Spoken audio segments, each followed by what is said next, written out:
මෙන්න මේ බිත්තර මිල අසාමාන්‍ය විදිහට ඉහළ යනවා.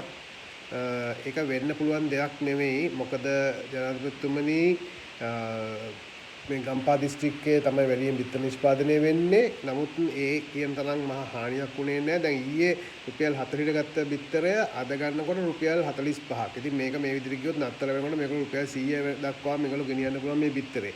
හැබැයි කිසිම සාධාරණ හේතුවක් නැහැ බිත්තර මිල ලංකාවේ වැඩි වෙන්න. මොකද කිසිම ප්‍රවාහන ගාස්තුවක්, තෙල් වැඩිවීමක්, සත්ව ආහාර වල මිල වැඩිවීමක්, ආනයනයේදී ගැටලුවක් කිසිම දෙයක් වෙලා නැහැ.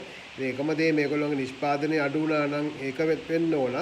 නිෂ්පාදනය අඩු වුණා නම් බිත්තර සපයන්න බැරි නම් වසන්ත ඇමතුමාට කරන්න තියෙන්නේ පාරිභෝගිකගේ අවශ්‍යතාවයන් සපුරන්න, උන් ආරක්ෂා කරන්න ඉන්දියාවෙන් අනිත් බිත්තර ආනයනය කරන්න.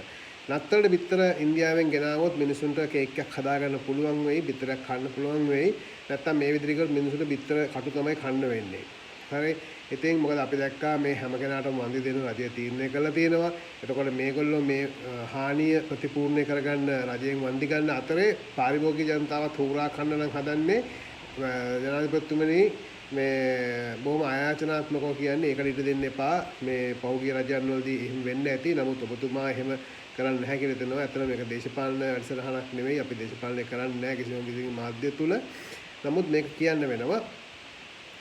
මේ වැඩේ නවත්තන්න අර නුවරඑළිය කරා වගේ අවශ්‍ය නිලධාරීන් කැඳවන්න වහම ඔබතුමා ගම්පහ දිස්ත්‍රික්කයේ බස්නාහිර පළාතේ මේ කුකුල් ගොවිපළ හිමියෝ කැඳවලා මේ ගැන පාරිභෝගික කටයුතු අමාත්‍යාංශය, කෘෂිකර්ම සහ පශු සම්පත් අමාත්‍යාංශය සම්බන්ධීකරණයෙන් මේ ගැන විමර්ශනයක් කරලා ජනතාවට අවශ්‍ය සාහන ලබා දෙන්න කියලා ජනතාව වෙනුවෙන් ඉල්ලීමක් කරනවා.